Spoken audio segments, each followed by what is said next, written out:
So, Roop, you want to give us a report on the crop circle competition? Yes, I'll start by asking if there's anybody here who hasn't heard about crop circles. Okay, well, I'll give a brief review of the background. The reason why I'm going to talk about this competition for crop circle making is that this competition took form in discussions between the three of us exactly a year ago right here at Esalen. And it's something which has taken place last month in England. And I'll tell you about it. But first, a brief summary of the whole thing. In 1979, a new phenomenon began to occur in southwestern England. In 1979, the first observed crop circles appeared. They were in a field of oats underneath one of these great white horses, ancient white horses cut into a hillside in Wessex, in southwestern England, the White Horse of Westbury. And in this oat field, under the gaze of the white horse, a large, perfect circle appeared in the field of flattened crop. The crop was flattened. Now, crops are often flattened by wind. It's called lodging, cereal crops. But this was so perfectly flattened, and the spiral swirling of the grain was so remarkable that it caused considerable interest.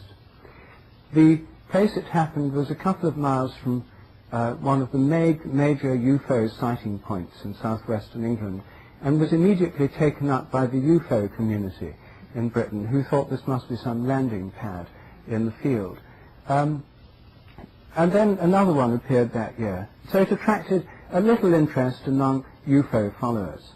The following year, 1980, there were 7 or 8 of these circles in southwestern England, most of them near ancient formations like Stonehenge and these white horses on hillsides.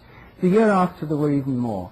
By the mid-80s, there were something like 50 or 60 occurring every year, and the patterns were beginning to change, not just circles, but circles with satellite circles equally spaced around them. And by the late 80s, they were having circles with rings around them, and then further concentric rings, and these were quite large, 100 feet in diameter, 150 feet in diameter.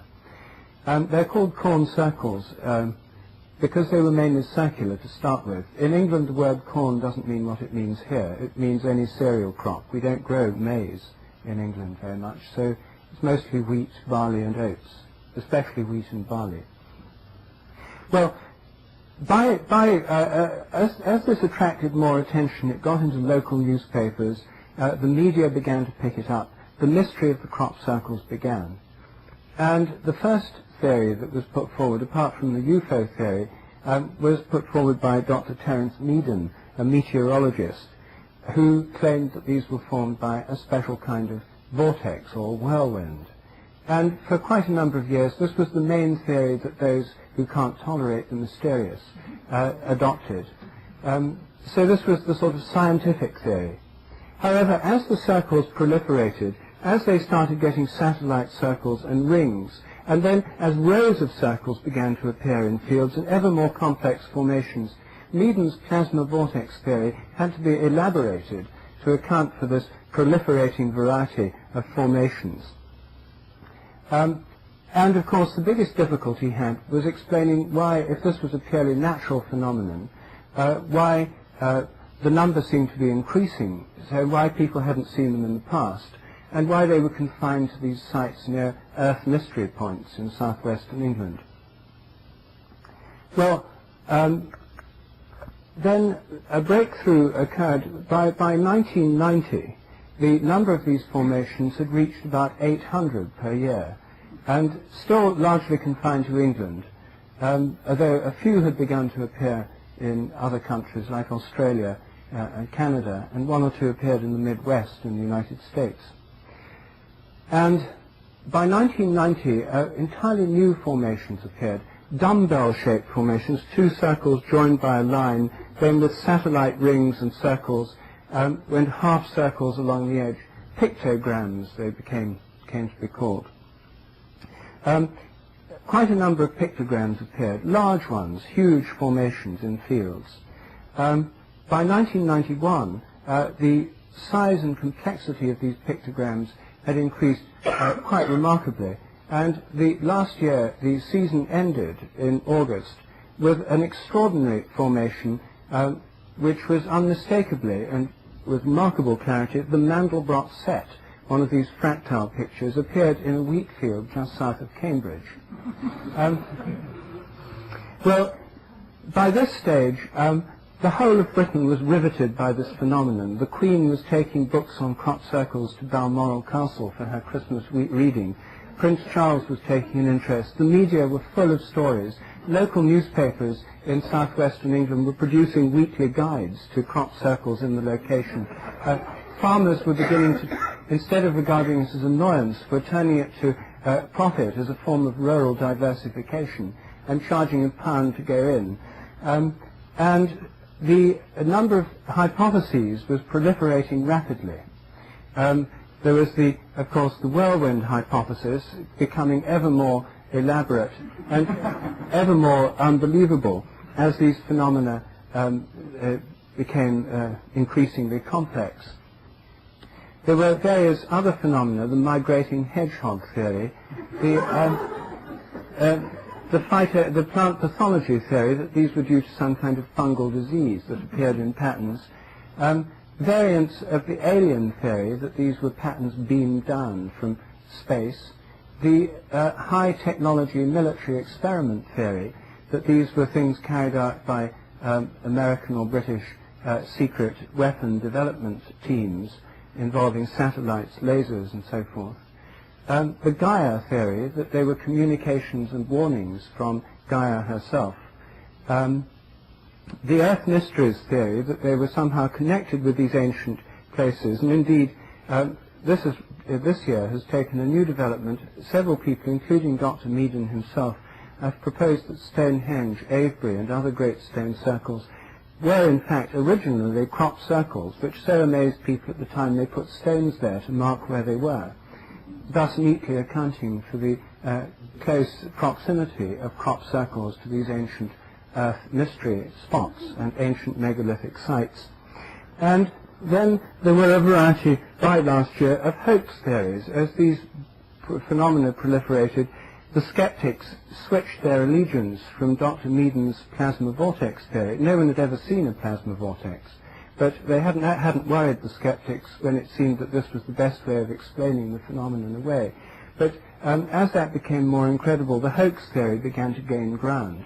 By last year, 1,000 of these were appearing per year. In the peak season in July, sometimes as many as 8 or 9 were appearing any given night. And so then this raised the question of who could be doing it if it was a hoax. Then there was a proliferation of hoax theories, this rapidly leading into this slippery ground of conspiracy theory. The CIA was one obvious candidate. The British intelligence services was another, but anyone who's had any knows anything about the British intelligence services doesn't estimate their intelligence very high. And these clearly displayed a very sophisticated wit. They were very witty, many of these circles. One of the ones that appeared last year, a triangle with circles at the end, was a variation on the logo of the Centre for Crop Circle Studies, which was set up 6 months earlier. There are now 5 or 6 magazines dealing with these phenomena. The Seriologist is the best known of them, and inevitably one called The Circular. And an entire army of amateur investigators is now flooding southwestern England in the summer. There are vigilantes in the crop fields. There are people with towers with ex-military infrared scanning apparatus. Huge teams of Japanese professors and TV personnel who are taking an extraordinary interest in the phenomenon.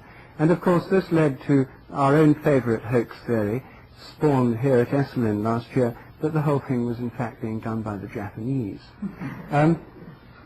Well, at the end of the season last year, in August, 2 elderly artists, or rather picture framers in southern Britain, came forward and claimed in one of the popular newspapers that they'd been doing the whole thing.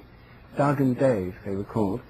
And all over the world, front page news, San Francisco Examiner had it, New York Times and so on, crop circle mystery explained, hoaxers reveal all. However, when you looked at their credentials, it turned out that they really weren't very good. They gave a public demonstration that was remarkably incompetent. They had there was no other reason for believing them other than their word. Of course, skeptics are very credulous when it comes to the claims of hoaxers, and they believe everything they say. But if you think about it, it doesn't really make sense to believe everything a hoaxer says. It's rather like the Cretan paradox that Plato brought up. If somebody says, "I am a liar," do you believe him? Well, the hoaxers in the end claimed to have made about 30 of the formations last year and the year before. That left something like 970 unexplained.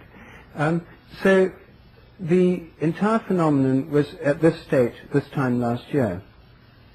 That's when the idea came up, which we pursued here at Esalen in our discussions, of a contest, an international crop circle making competition, in which people would be invited to compete and make crop circles in a field under controlled conditions for a cash prize.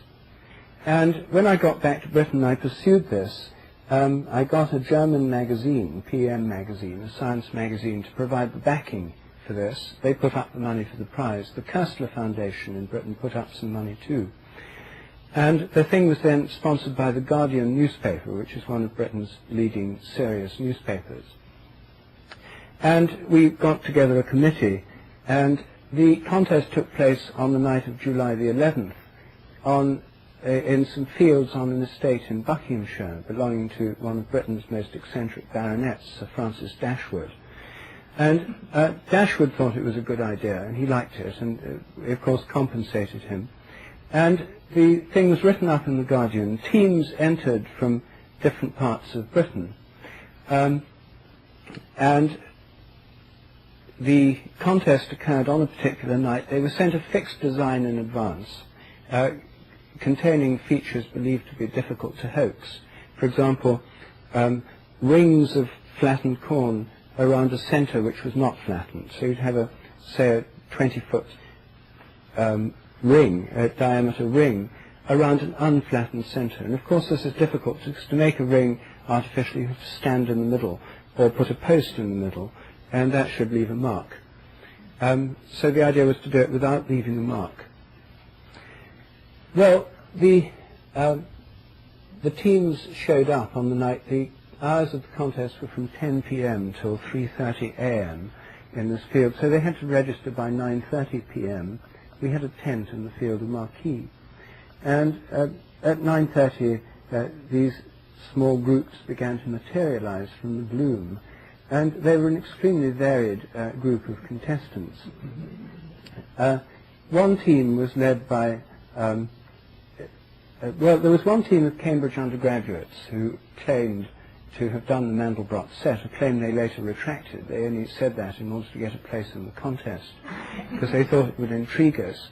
There was another team who we had a fax that day from the Wessex Skeptics, one of the local skeptic organizations allied to PSYCOP in the United States, who have done a lot to try and debunk crop circles. And they didn't enter for it, but there was a team of alleged skeptics who did enter, and they sent a fax to make us aware of the fact that this team of skeptics were in fact hoax skeptics and were not connected with the real ones. Then one team arrived in silver boiler suits flecked with grey, which was supposed to afford camouflage during the night hours. Others arrived with various combinations of ladders, ropes, planks, bits of PVC piping. And the most unusual team consisted of two middle-aged ladies with a large Pyrenean mountain dog about this size called Yeti that had been trained to pull planks through the crop. Well, the teams all set to work at 10 o'clock. They were allocated a plot in the field. They had a fixed design. They all had to make the same design. They worked through the night, and then they had to check out when they'd finished. They were extremely silent. They disappeared into the field, and within a quarter of an hour you could hardly tell there were 50 or 60 people out there making crop circles. Hardly any of the teams used lights. Then in the morning, aerial photographers, we had aerial photography with a helicopter. The judges moved in, went through the fields and examined them. There was a BBC radio broadcast that very morning, the Sunday morning, which was a special edition of their farming program called On Your Farm, which has about 1 million listeners in Britain. It was an absolutely hilarious program as the reporters were there in the fields giving this live broadcast as the helicopter went over to take the aerial photographs. And it even had a flashback as one of their reporters was in the field at 2 in the morning, and as he whispered into the microphone, "I'm now in the field at 2 in the morning. There are about 50 people somewhere here making crop circles." Then it was discussed by a variety of farmers, Dashwood and others, on the program. I have a tape of that. It's an absolutely hilarious program. There's no time to play it tonight, though. Then the judging took place. The winners were selected. The winning team, in fact, consisted of 3 young men who were helicopter engineers from Somerset in Western England. The second prize went to a young American who did it all alone. The third prize went to the Cambridge undergraduates. And the other contestants some of them were pretty good. The standard was very high, much higher than some of us had expected. It showed that crop circles, many of them could be hoaxes, but of course it didn't prove that they are hoaxes. The fact that you can forge a $20 bill doesn't prove that all $20 bills are forgeries. So it left that question open. And given the peculiar and tricky nature of this phenomenon, it was some surprise, but not that great a surprise, to find that on the very night of our contest, when all the entrants in it had perfect alibis, no fewer than 3 major crop circles appeared elsewhere in Britain, one of them in a field just across the hill from where the contest was taking place, about 1 mile away. So that's the state of the art in crop circle studies. The crop circles are still appearing. Hundreds have appeared this year. The designs vary. There are a lot of smallish circular ones have appeared this year. But no one quite knows what's going on. There have been several conferences on this. The media are extremely interested in the whole phenomenon. Our competition was covered in all the major newspapers in Britain with very good aerial photographs. If any of you want to see a good picture of it, there's one, next week's issue of New Age magazine will have a story on this with a photograph. And so the whole thing is still a mystery. The phenomenon itself is completely mysterious. It's like a koan. Everything you think that will explain it is somehow refuted by something else. There's no, even this hoax hypothesis, which the skeptics most like, is itself unsubstantiated by evidence. No one's ever caught hoaxers doing it. No one's ever explained who they might be or what their motivation might be. And so that, although to many people it seems the most reasonable explanation, is itself entirely speculative. So there's something extraordinarily elusive about this phenomenon. The whole thing just continues, and each year brings its surprises, and the mystery remains unresolved. So that's just a brief summary of the state as it is at present. Well, it seems like the most interesting thing was that you were able to satisfy yourselves that, as you said, the quality of the work was higher than anyone expected. So presumably we'll no longer be hearing that these things could not be made by human hands or defy rational understanding. What about the people who claim to measure special forms of radiation and electromagnetic? Did they go into the hoax fields and check? Yes, they were there. Everyone was there. And we even had special dowsers. Drinking pretty heavily, I dare say. Well, we had dowsers. There was a team of dowsers came along before the contest, and dowsed the whole field to see whether the circles would affect the energy lines that dowsers can detect. They claim that real ones affect them, but hoax ones don't. Naturally, of course, they found there was no effect on these energy lines. But I mean, of course, they knew they were hoaxes, so it's very hard to know what that meant. The people who looked for special radioactive phenomena were there taking samples, but I haven't heard the results yet. How did the great personalities and the controversy react to your contest? Well, Doug and Dave, the celebrated hoaxers, we invited to take part, but they refused to enter. Effectively, they've now been marginalized. Their bluff was called by this. They thought of every feeble excuse for not entering. First they said they didn't enter because the judges would be biased against them. And then we made it clear the judges wouldn't know who'd made each contest. They only judged the plots by number. They were not present during the time the formations were being made.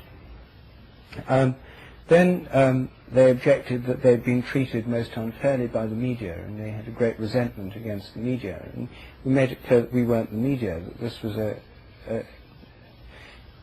contest to find out more about it. They still refused. Anyway, I think probably the reason they refused is they couldn't have done very well under these conditions. The people who did do well, the winners, were very ingenious, but it was interesting that most of the winners themselves believed that the main phenomena are not hoaxes. And the winning team, the helicopter engineers, did have an awful lot of apparatus. They had lightweight aluminium ladders, about 12 feet long. They had long bits of telescopic PVC tubing, which they used to put out in the middle of the circle so they could mark the point without flattening the crop. And certainly if anybody walked around the fields of Britain with that kind of apparatus in the middle of the night, they'd quite easily be detected. What about this American who worked alone and came in second? He was extremely ingenious. He had a fair amount of apparatus. He had a roller, some ropes, strings, planks, and surveying apparatus. And again, I think he had to have a friend to help him carry it into the field. He had so much stuff he couldn't have carried it all by himself. Again, I doubt if he could have done formations under the eyes of these observers without being detected under more natural conditions. Have any of the participants in the contest claimed that they had ever done any of the previous ones? Yes. Yes, some of them did claim to be hoaxers, but again, the trouble is, when someone says, I am a hoaxer, again, do you believe them or do you not, eh? None of them would offer any proof. Did they offer a motivation? None of them offered a motivation either. Interesting. In England, you don't need motivation. You mean for this kind of thing? You mean it's just for the madness of it? Yeah. I'm curious what your speculations are. I simply don't know. I think here's an extraordinary mystery. It has millions of people throughout. Almost everybody in England talks about these things. I mean, they're the subject of millions of person hours of conversation and discussion. Almost everyone has an opinion. But it's amazing, in any group of people, you'll find a wide diversity of opinion. There's no consensus. There's no official position. The government has nothing to say on the subject. Academics and professors and so on in universities clam up the minute the thing's mentioned. So there is no official position. The whole thing exists in a kind of explanatory limbo. And there are no professors, experts, or government scientists who have anything to say on it. So it's a real mystery. I myself think that there may well be a mystery beyond hoaxing. Some are hoaxes, we do know that. There's no doubt that some of them are hoaxes. But those that are not hoaxes require explanations which really go off the end of the scale of anything that has so far been conceived of. They're completely mind-boggling, because you see, if you say, well, it's a natural phenomenon, that could account for the simple circles, the plasma vortex theory, although no one's ever seen this kind of stationary vortex. When you get to the designs, then these involve a degree of intelligence, of sophistication, of evolutionary formative process, which is way beyond anything that's been conceived of. I mean, they could be something like poltergeist phenomena of the collective unconscious, or something like that. Whatever the phenomenon is, it's highly interactive with human intelligence, human consciousness. A book came out last year about crop circles, pointing out their connection with Paleolithic rock markings, and had pictures of these, and some of them had, the Paleolithic ones on rocks in England, had ladders on them, ladder formations. 3 months after that book appeared, for the first time in the fields, ladders appeared in the crop circles. I've already mentioned the CCCS, the Centre for Crop Circle Studies logo, appearing in one of them. The Mandelbrot set appeared on August the 12th, 1991, and in the Cereologist magazine, which incidentally is a very good read, I recommend it. A letter was published in the last issue by somebody drawing attention to the fact that on August the 12th, 1990, a year to the day beforehand, a letter had appeared in the New Scientist magazine saying, crop circles have evolved to a remarkable complexity. How long will it be until we see a Mandelbrot set? Now, if we have a non-human intelligence at work here, it subscribes to the New Scientist. And so this requires a degree of interaction with human consciousness, which it's hard for most people, including myself, to conceive of. These are not just blind natural forces. If these things are mysterious, there are mysteries so mysterious that they go way off the scale of anything we know about. But you see, I think that we have to admit the possibility that such things could happen. They could be omens, communications, and if they are omens and communications, what are they trying to tell us? Is that the only place that anybody would believe? Yes, I think it's England's a very good place for this, because there's a widespread disillusionment, far greater than anywhere else I know in the West, with official science. And there's a great openness to the idea of mysteries, earth mysteries, ancient places having powers associated with them that we don't understand, ley lines, geomancy, dowsing, a tremendous popular interest in all these subjects. And the other thing is the phenomena undoubtedly have a sense of humour, which appeals to a lot of people in England. So it's a good place for them to have started. And but why England? Why? I mean, nobody knows. Yes. With the increased number of these showing up, has there also been an increase in sightings? UFO sightings? Yes. No, the correlation between these and UFO sightings has been, there's not much correlation. Sometimes people see blue lights and hear strange noises in fields where crop circles are appearing. But it's not known quite what that means.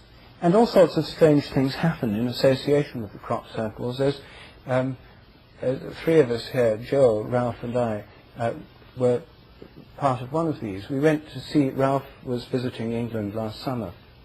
We went to see some crop circles near Avebury. There were some quite big formations in the field. I got involved, incidentally, because my professional expertise is in crop physiology. When a crop is flattened and the crops respond to flattening, that's crop physiology. So I was invited by the people investigating them to be involved, not because of my interest in morphic resonance, but because of my more conventional agricultural expertise. Anyway, we went to see this formation. We looked around them. We'd seen the formation. It was a hot day. We sat in the middle of one of these circles. We were sitting talking, the 3 of us, and then we lay down to have a rest. Jill said, it'd be awfully easy to do one of these things without anyone knowing. No one would possibly detect us here. And just as she finished speaking, there was a distant buzz in the air. And then a helicopter got nearer and nearer. On the side of it, the words, police. And it was quite clear they were looking at us. And it landed in the next field, and we went to see what was happening. Then a police car came down a lane there, rushing to the spot. More policemen jumped out, and we found ourselves surrounded by the police. I then tried to explain to them that we were investigating this phenomenon, that Ralph was a professor of chaos at the University of California.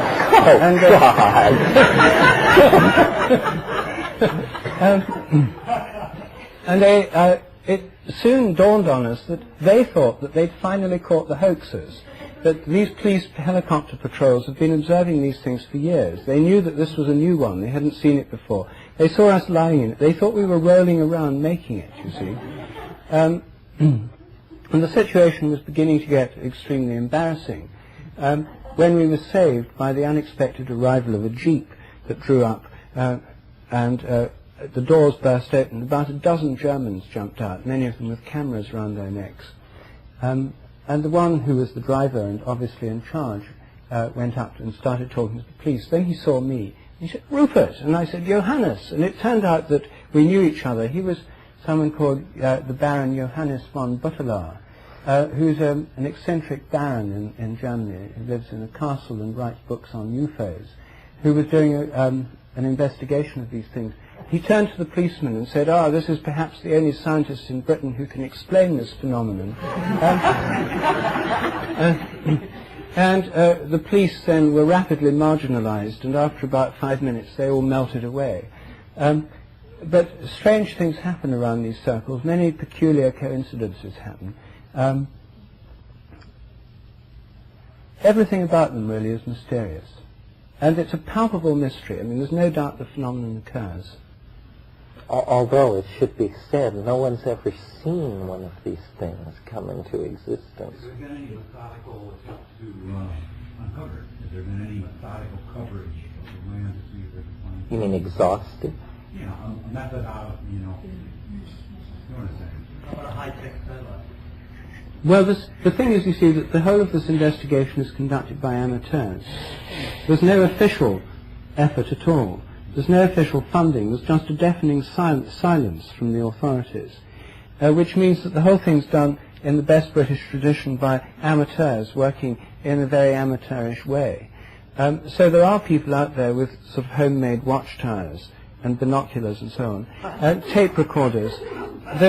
Last year they thought they'd finally tracked something down. People did recordings in crop circles and found a most extraordinary noise that could be picked up on the tape recording thing. Wah, wah, wah, wah, wah, wah, wah, wah, wah.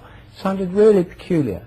And they then played this at conferences on crop circles, often slowing the tape down so that you could hear the sound more. It really sounded very impressive, and this was supposed to be this mysterious energy source that was behind them. Until recently, the tapes were heard by an amateur ornithologist who identified this as the nocturnal call of the grasshopper warbler, one of Britain's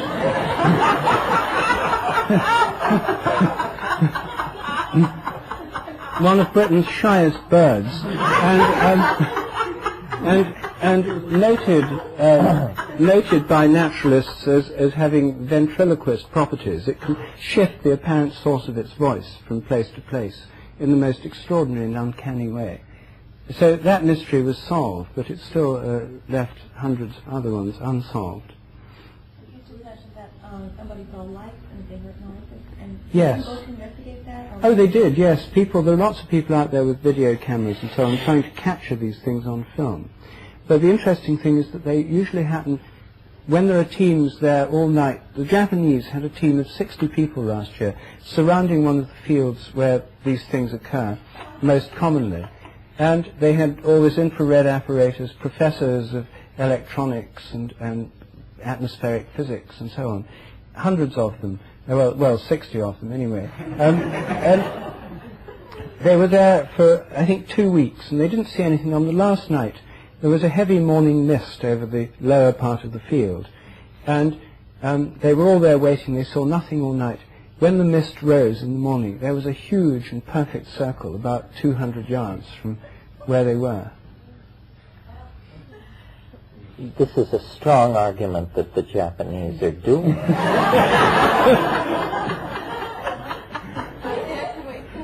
What?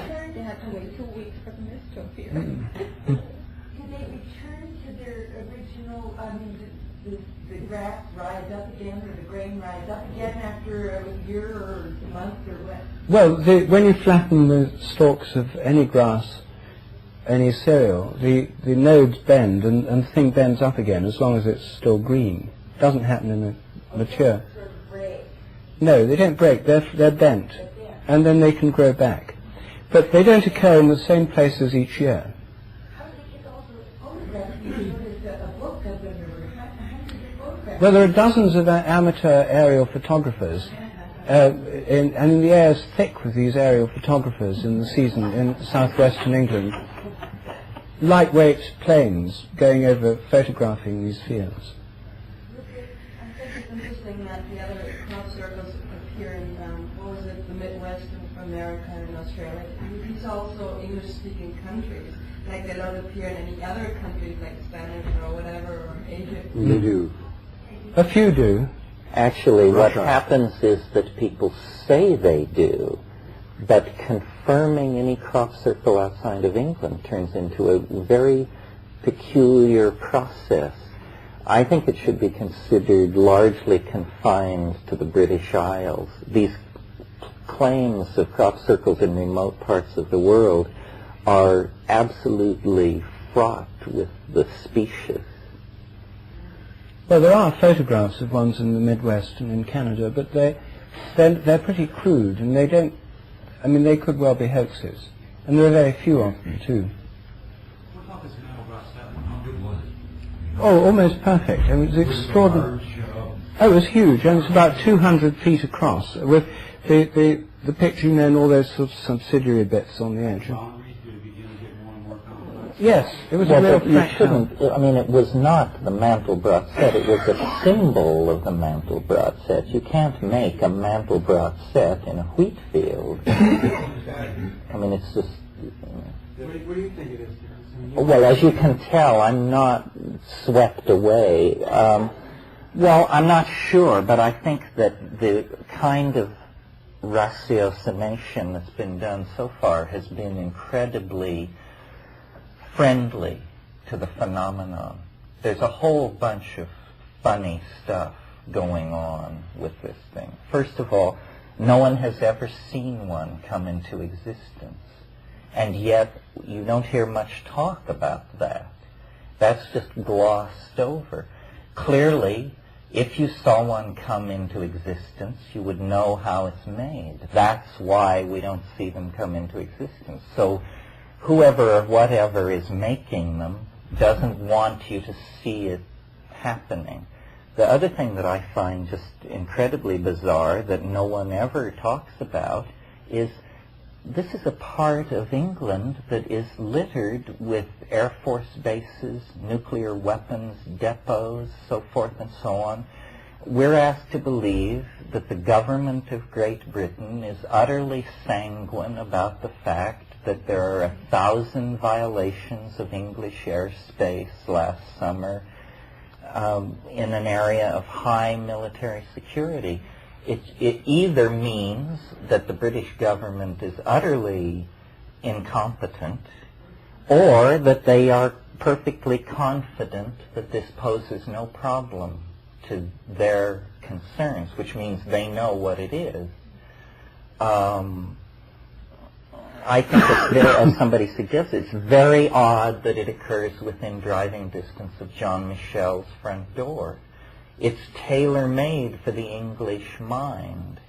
Therefore, it must be made by the English mind, would be a conservative hypothesis. And, you know, at the beginning we were told no human being could possibly bend grain in this manner. Now we learn that actually it's easily done by some people. We were told that, and I thought this was the most absurd thing, we were told that that cereal stems can be bent in ways inexplicable by science. I defy you to show me a bent grass blade that is bent in a manner inexplicable to science. What could this possibly mean? So I think it's, well, our theory, which we didn't lay on you tonight, I don't know how strongly we all hold to this, but The number of Japanese at these sites is incredible. The amount of interest that the Japanese media have lavished on this thing seems all out of proportion. So, we have a phenomenon. It is very weird, so the explanation is going to be weird. But before we believe that, the Rigelians or the people who built Stonehenge are sending us a message, it seems reasonable that this is some kind of semiotics experiment being carried on by a very alien but human mind. Guess who? And that it's essentially a study of how the Western mind reacts to certain symbols. That these are the trademarks of the next millennium being test marketed on the gullible English public. I mean, so the Japanese have figured out a way to make these things. I envision a centuries-old cult of ninja stem snappers who,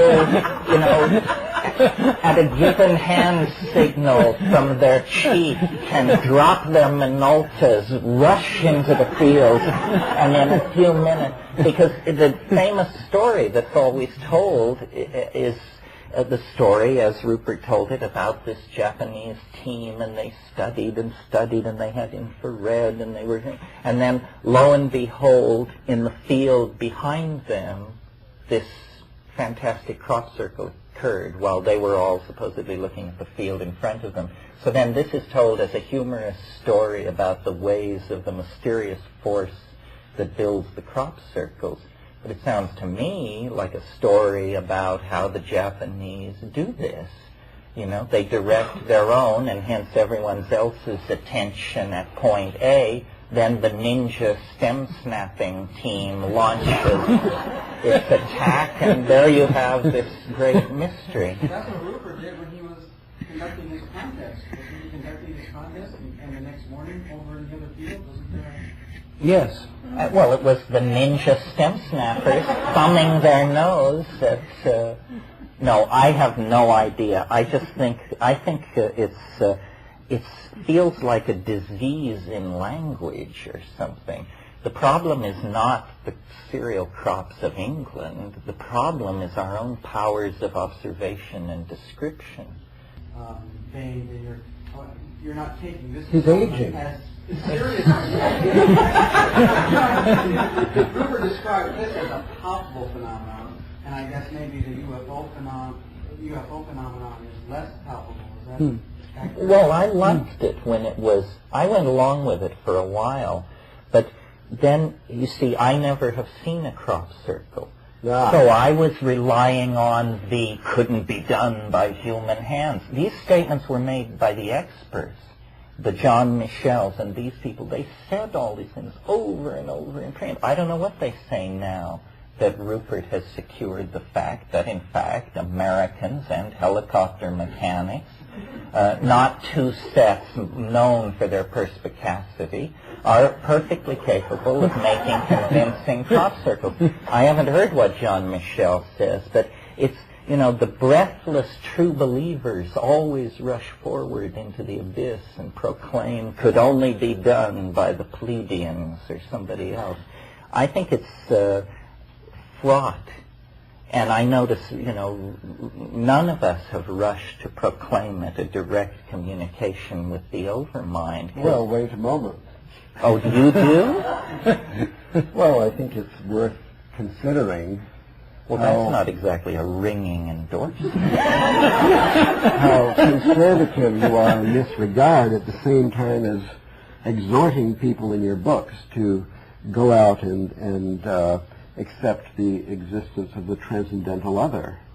Now, if we're going to take the transcendental other seriously, even just for the sake of discussion, why couldn't we have a communication from the overmind to the people? Oh, we could. And even though every circle is done by hoaxers, the amount of organization and coordination of all these thousands of hoaxers, no matter their race. This is a lawyer's argument. Launched from hell. As a matter of fact, it's a mathematician. He just made it. He just made it. Launched from heaven. The fact is that this strategy is taking advantage of the most advanced concepts in mathematical logic about the undecidable propositions. Rupert has mentioned the liar paradox. Here we have a strategy that's so devious that it presents phenomena which are actually undecidable and presents them with dressed in algorithms which are undecidable, such as the liar's paradox. So the liar's paradox is something that is just not decidable. It doesn't fit in the context of mathematical logic, the foundations of mathematics, the logical underpinnings of the Western mind, or nothing else. And that's really simple. The liar's paradox, that's been around forever. Now it's been resolved more or less by appealing to a higher kind of logic, and this was only perhaps last year. Higher kind of logic where propositions are not true or false. They have a percentage of truth somewhere between 0 and 100%. And propositions don't even have a truth.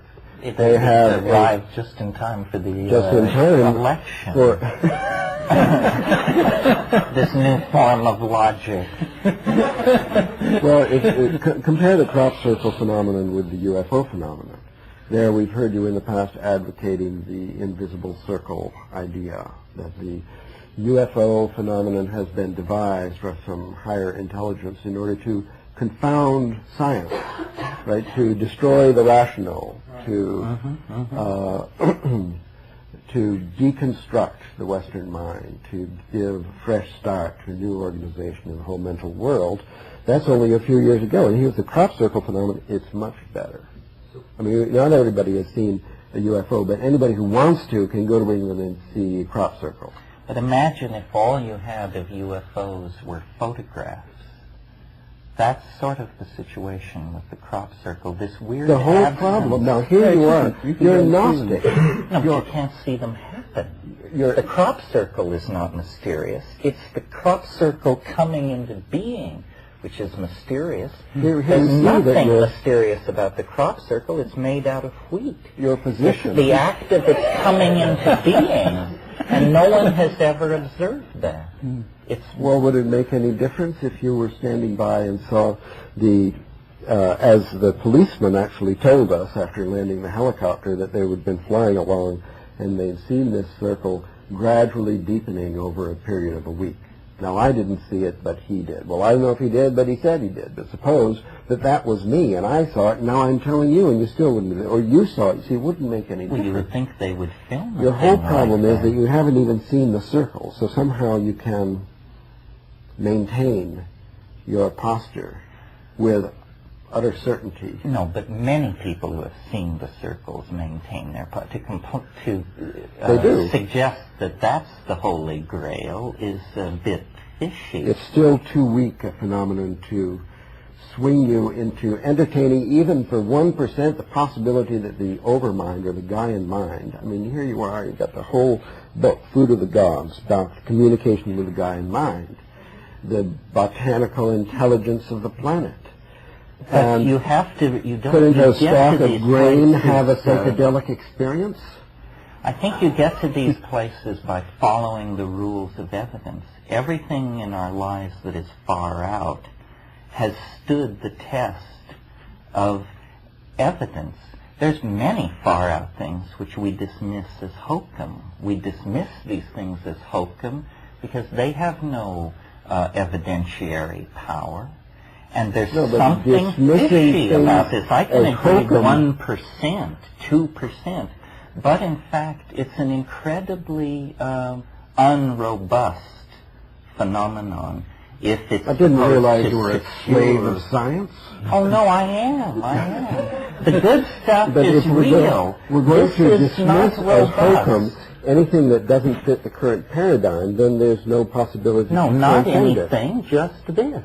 This has a funny smell to it.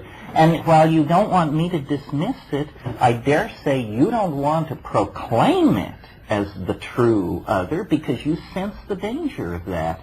You know as well as I do. The people who go too far out on this limb are going to have some mighty fancy backpedaling to do. They're not in a secure position. they're looking sillier and sillier as the thing unfolds. Once you get the Mandelbrot set, that's the giveaway. Once you get the logo of the Crop Circle Society, it's clearly we're just playing games here. This is not the other entering human history. This is English humor run rampant, and it'll be explained to the rest of us downstream. It's no place to make a stand for those who love the paranormal, which I made a stand. But this is mysterious. I mean, we don't know, as you say, no one has observed one of these things come into being. Well, I wish people would concentrate on seeing it happen. That's obviously the place to put the pressure. Hey, they're doing their best. But how many have there been since 1979 about? Oh, there've been something like 3,000. And they're doing their best and to see it happen, and it's confined to southern England. I mean, all of southern England can be observed from a single lens in orbit. I don't get it. But then it's sort of looking 3,000 and they haven't been seen. That's the mystery. That's the mystery. Yes, I think it's interesting. I just am puzzled by the eagerness to line up with the flakiest explanations being offered. Let's use your explanation. Why isn't it, as Ralph just put forward, why isn't it an example of the overmind communicating as, I thought Ralph's argument was at least intriguing. Well, one argument against that is notice that it does not communicate. It puzzles. It communicates nothing. The main point is that you cannot understand what it's communicating. That was the whole argument for the your whole argument for UFOs was that something was being posed before the human mind that the human mind could not grasp and confront and comprehend, and that was the very purpose of the UFO itself. You mean to rock the boat of science? Absolutely, to rock the boat. Well, in that case, it could be. I mean, when I took it seriously, what I said was, could it be that the technology which creates the UFOs, that whoever or whatever is behind that has observed our reaction to it, which is that we notice it, but we can't do much with it because all we have is grainy videotapes and smeary photographs of something, so that it's saying, aha, they are apparently creatures of such a nature that they want physical evidence.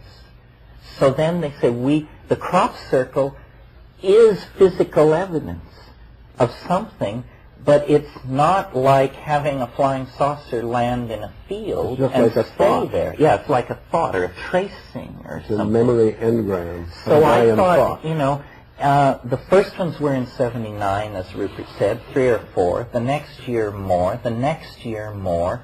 Is it some kind of energy that is subject to the inverse square law and through time, and that the fact that there are more each year must mean that we are getting closer and closer to the place where they come from, because they come from the future in some sense.